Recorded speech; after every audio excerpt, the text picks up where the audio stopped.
হিস্টোগ্রামের উপর frequency curve আঁকা সোজা, কিন্তু ফ্রিকোয়েন্সি কার্ভ সেটা নর্মাল ডিস্ট্রিবিউশন থেকে কতটা সরে আছে, অর্থাৎ নর্মাল ডিস্ট্রিবিউশন দিয়ে সেটা ভ্যালিডিটি যাচাই করাটাকে বলা হয় best fitting normal distribution curve over frequency curve. এটাই আজকে আমরা করব। অষ্টাদশ শতাব্দীতে গ্যাম্বলার বা জুয়ারিরা বিভিন্ন ধরনের জুয়াতে বাজি রাখার বা বাজি জেতার সম্ভাবনা কতটা নির্ধারণ করার জন্য গণিতজ্ঞের শরণাপন্ন হন। দেমোভিয়ার 1733-এ নর্মাল কার্ভের ম্যাথামেটিক্যাল ইকুয়েশনটা প্রথম প্রকাশ করেন। কার্ল ফ্রেডরিক গেয়স ও লাপ্লেস পরবর্তীকালে কার্ভ ও প্রবাবিলিটির ধারণা দেন। এই নর্মাল কার্ভ এখন বেলসেট বা গেয়াসিয়ান কার্ভ বা দামোভিয়ার কার্ভ নামে পরিচিত, অর্থাৎ নর্মাল কার্ভটার নামই হচ্ছে দামোভিয়ার কার্ভ, গেওসিয়ান কার্ভ বা বেলসেট কার্ভ। আমরা একে নর্মাল ডিস্ট্রিবিউশন কার্ভ বলেই বেশি ব্যবহার করি। নর্মাল ডিস্ট্রিবিউশন কার্ভ বা সিম্পলি দ্য নর্মাল কার্ভ হলো কন্টিনিউয়াস ফ্রিকোয়েন্সি ডিস্ট্রিবিউশন কার্ভ, যেটা বেল আকৃতি বিশিষ্ট, এর দুটো বাহু সুষম ঢালযুক্ত এবং এটা ইউনিমোডাল, অর্থাৎ মাঝের অংশটাই উঁচু হয়। নর্মাল ডিস্ট্রিবিউশন কার্ভ প্লট করার ক্ষেত্রে এক্স অক্ষে জেড স্কোরের পরিপ্রেক্ষিতে রিলেটিভ ফ্রিকোয়েন্সি ব্যবহার করা হয় ওয়াই অ্যাক্সিসে। জেড স্কোর বলতে স্ট্যান্ডার্ড স্কোরকে বোঝায়, মানে x minus x bar divided by standard deviation. তাই এই ডিস্ট্রিবিউশনকে নর্মাল প্রবাবিলিটি ডিস্ট্রিবিউশনও বলে, কারণ ওয়াই কোঅর্ডিনেটে এখানে রিলেটিভ ফ্রিকোয়েন্সি বা প্রবাবিলিটিকে বোঝায়, অবজার্ভ ফ্রিকোয়েন্সিকে নয়। তাহলে আমরা নর্মাল ডিস্ট্রিবিউশন কার্ভ যখন আঁকবো তখন অবজার্ভ ফ্রিকোয়েন্সিকে ব্যবহার করব না। আমরা এখানে যে ফ্রিকোয়েন্সিকে ব্যবহার করব সেটা রিলেটিভ ফ্রিকোয়েন্সি ব্যবহার করব, বা যেটা হচ্ছে প্রবাবিলিটিকে বোঝাবে এরকম ফ্রিকোয়েন্সি ব্যবহার করব। এখানে একটা নর্মাল প্রবাবিলিটি কার্ভের ছবি দেখানো হচ্ছে, যা সেন্ট্রাল পোর্শন, তারপরে এখানে স্ট্যান্ডার্ড ডেভিয়েশন দিয়েও দেখানো হয়, এখানে জেড স্কোর দিয়ে দেখানো হয়েছে। এই ডান দিকটা হচ্ছে সব positive value, first Z score, second Z score, third Z score, এদিকে হচ্ছে মাইনাসের ফার্স্ট সেকেন্ড থার্ড। তো ডান দিকটা হচ্ছে পজিটিভ ভ্যালু আর বাঁ দিকটা হচ্ছে নেগেটিভ ভ্যালু। এর যে দুটো বাহু ওপর থেকে নেমে এসেছে, অর্থাৎ এটা ইউনিমোডাল, তাই মাঝখানটা উঁচু। এর থেকে দুদিক থেকে যে বাহুগুলো নেমে এসেছে দুটোই সমান হারে নেমে এসেছে, অর্থাৎ দুদিকের ঢাল সুষম। নর্মাল প্রবাবিলিটি কার্ভ আঁকার একটা ইকুয়েশন রয়েছে, ইকুয়েশনটা আমি এখানে দিলাম, y equal to n divided by sigma root over 2 pi into e to the power x minus mu তার whole square divided by 2 sigma তার স্কোয়ার। তো এখানে দেখে নিই এর মানে কি। y মানে হচ্ছে height of the curve for particular value of x, n equal to total frequency of the distribution, pi মানে হচ্ছে 22/7, আমরা জানি এর মান হচ্ছে 3.1416, সিগমা হচ্ছে স্ট্যান্ডার্ড ডেভিয়েশনের চিহ্ন, আর এটা হচ্ছে ই মানে হচ্ছে base of Napierian logarithm a constant of 2.7183, x any score in the distribution mean equal to mu equal to mean of the distribution। তো এটা গেল ফর্মুলা। এখান থেকে আমি y বা হাইট অফ দ্য কার্ভ বের করতে পারি, মানে রিলেটিভ ফ্রিকোয়েন্সিটা আমরা বের করতে পারি, কিন্তু আমরা এখানে রিলেটিভ ফ্রিকোয়েন্সি জেড স্কোরের মাধ্যমে বের করব। কিভাবে বের করব সেটা চলে যাই। তবে এই স্কোর বা রিলেটিভ ফ্রিকোয়েন্সি বের করার জন্য আমাদের একটা চার্ট দেখতে হয়, একটা টেবিল রয়েছে যেটা স্ট্যাটিস্টিক্স বইয়ের পেছনের দিকে অনেক সময় দেয়া থাকে, আমি এখানে প্রোভাইড করব। সেখান থেকে ভ্যালুগুলো দেখে তারপরে ক্যালকুলেশনটা করতে হয়। এখন একটা একটা ছোট ডেটা নিয়ে আমি দেখাবো কিভাবে নর্মাল প্রবাবিলিটি কার্ভ আঁকতে হয় এবং কিভাবে তার ক্যালকুলেশনটা হয়। প্রথমে ক্যালকুলেশনে আসি, তারপরে ড্রয়িং এ যাব। এখানে মাত্র 4টে ক্লাস নেওয়া হয়েছে, ছোট একদম ক্যালকুলেশন। ফ্রিকোয়েন্সি হচ্ছে 1, 3, 4 আর 2, মানে টোটাল ফ্রিকোয়েন্সি হচ্ছে 10। ক্লাস বাউন্ডারি 6.5 থেকে 8.5, লোয়ার হচ্ছে 6.5, আপার 8.5, দুটোকে যোগ করে 2 দিয়ে ভাগ করলে মিড ভ্যালু পাচ্ছি আমি 7.5। প্রথমেই বলি, আমি এই ক্যালকুলেশনটা করার জন্য জেড স্কোরের আমার দরকার বা স্ট্যান্ডার্ড স্কোরের দরকার। স্ট্যান্ডার্ড স্কোর কি করে করতে হয়? X minus x bar divided by standard deviation করলে জেড স্কোরের ভ্যালু বেরোয়। তাহলে এখানে আমার প্রয়োজন হচ্ছে মিনের ভ্যালু, যেটা হচ্ছে এক্স বার, আর স্ট্যান্ডার্ড ডেভিয়েশনের ভ্যালু, আর এক্স মানে হচ্ছে মিড ভ্যালু। প্রথমেই আমি মিড ভ্যালু বের করে নিয়েছি। তাহলে এফ এক্স মানে হচ্ছে ফ্রিকোয়েন্সি ইন্টু মিড ভ্যালু করে নেওয়ার পরে তাদের যোগফল হচ্ছে summation f x divided by 10 করলে আসছে মিন 10.9। এবার এক্স মাইনাস এক্স বার মানে হচ্ছে mid value minus mean 7.5 minus 10.9 equal to minus 3.4। Same ভাবে এটা করে নিয়েছি। করে নেওয়ার পর এদের স্কোয়ার করতে হয়েছে, মানে 3.4 তার স্কোয়ার 11.56। এর সাথে ফ্রিকোয়েন্সি গুণ করতে হবে। ফ্রিকোয়েন্সি আছে 1, তাহলে 1 ইন্টু 11.56 ইকুয়াল টু 11.56। সবগুলো করে নেওয়ার পর এদের সামেশন, অর্থাৎ summation f into x minus x bar তার হোল স্কোয়ার আসছে 32.4 ডিভাইডেড বাই টোটাল ফ্রিকোয়েন্সি 10, তার রুট ওভার করলে আসছে 1.8, যেটা হচ্ছে এখানের আমার স্ট্যান্ডার্ড ডেভিয়েশনের ভ্যালু। এবার জেড স্কোর বের করতে হবে। জেড স্কোর কি করে করব? এক্স মাইনাস এক্স বার, যেটা আমি আগেই বের করেছি এখানে, ডিভাইডেড বাই 1.8, তার মানে মাইনাস 3.4 ডিভাইডেড বাই 8 করলে আসবে আমার জেড স্কোরের ভ্যালু। জেড স্কোর গুলো বের করে নেওয়া পর্যন্ত আমার এখানের কাজ।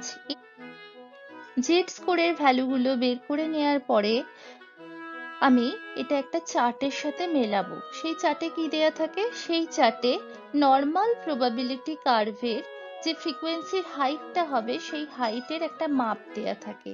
এটা হচ্ছে কম্পিউটেড ভ্যালু। যেমন -1.88, ওখানে মাইনাস প্লাসের ভ্যালু থাকে না, ওখানে শুধুই 1.88 এর ভ্যালু থাকবে।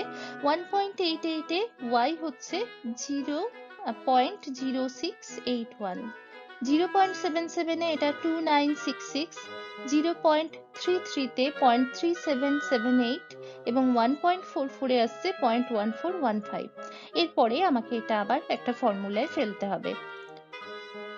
ফর্মুলাটা হচ্ছে এফই, অর্থাৎ এখানে আমার যেহেতু টোটাল ফ্রিকোয়েন্সি এন, টোটাল ফ্রিকোয়েন্সির অনুপাতে এগুলোকে কত হবে সেটা বের করে নিতে হবে। তাহলে frequency equal to in by SD into y, যেখানে ইন মানে হচ্ছে ইন্টারভ্যাল ইন্টু এন। ইন্টারভ্যাল হচ্ছে এখানে 2, ক্লাসের ইন্টারভ্যাল ছিল 2, তো 2 ইন্টারভ্যাল ইন্টু 10 টোটাল ফ্রিকোয়েন্সি করে নেওয়ার পরে স্ট্যান্ডার্ড ডেভিয়েশন দিয়ে ভাগ করতে হবে, দিয়ে এটা টোটাল ভ্যালু এলো 11.11।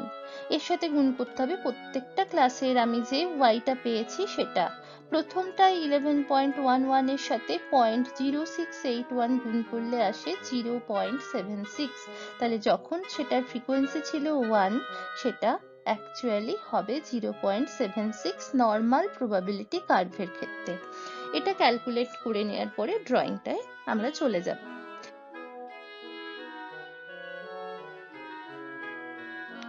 এখানে আমি ড্রয়িংটা করার জন্য যেগুলো লাগবে সেই ডেটাটাকে শুধু তুলে নিয়েছি। ক্লাস বাউন্ডারি লাগবে আমার এক্স অ্যাক্সিসে, আর লাগছে ফ্রিকোয়েন্সি।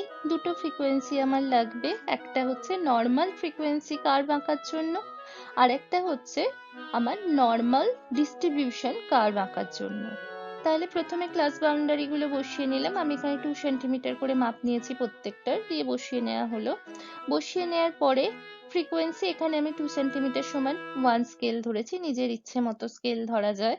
ধরে নেওয়ার পরে প্রথমটার ক্ষেত্রে প্রথম ক্লাস বাউন্ডারিতে ফ্রিকোয়েন্সি 1, তাহলে 1, তারপরেরটা 3, তারপরে 4, তারপরে 2। তাহলে হিস্টোগ্রাম গুলো প্রথমে ড্র করে নিলাম। হিস্টোগ্রামের মাঝের পয়েন্ট গুলো মানে মিডিল পোর্শন গুলো আমি দাগ দিয়ে দিয়েছি। এখান থেকে এই যে আমি গোটা হিস্টোগ্রামের ক্লাসটাকে মাঝখানে মিডিল পয়েন্টে ভাগ করে নিয়েছি এবং এখানে দাগ দিয়ে নিয়েছি। প্রত্যেকটা মিডিল পয়েন্টকে স্মুথ হাতে যোগ করে দিলে আমি পেয়ে যাচ্ছি ফ্রিকোয়েন্সি কার্ভ, যেটা আমি ব্ল্যাক কালারে দেখিয়েছি।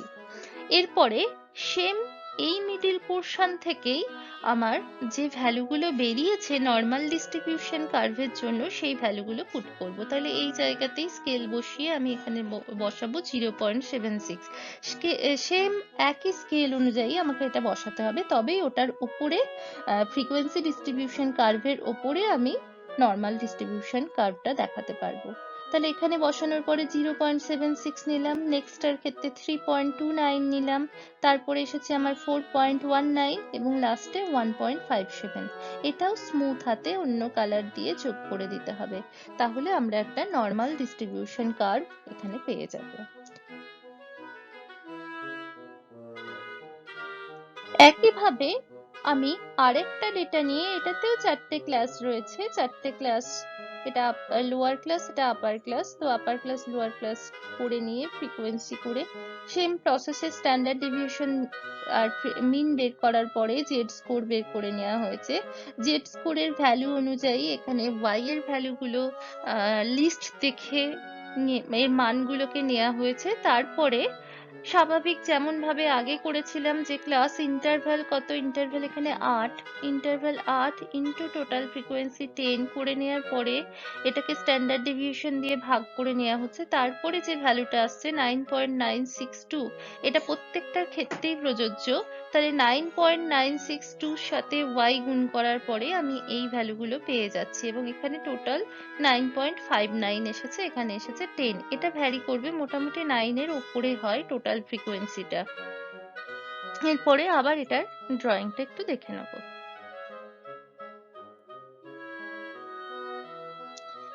এই ড্রয়িংটার ক্ষেত্রেও আমি ক্লাস বাউন্ডারি দুটো নিয়ে নিয়েছি, আর নর্মাল ফ্রিকোয়েন্সি আর ফ্রিকোয়েন্সি ফর নর্মাল ডিস্ট্রিবিউশন সেই দুটো নিয়ে নেওয়া হয়েছে।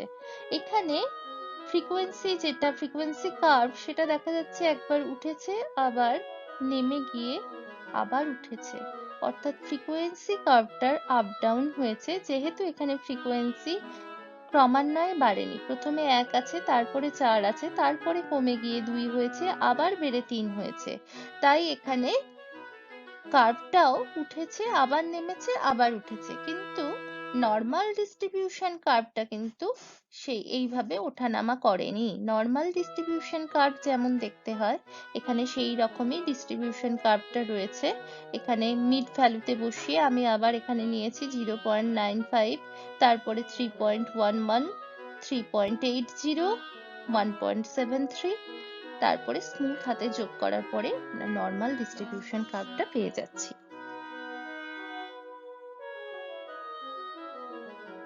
এইটা হলো বইয়ের চার্টটা, যেখান থেকে আমি অর্ডিনেটের ভ্যালুগুলো পেয়েছি।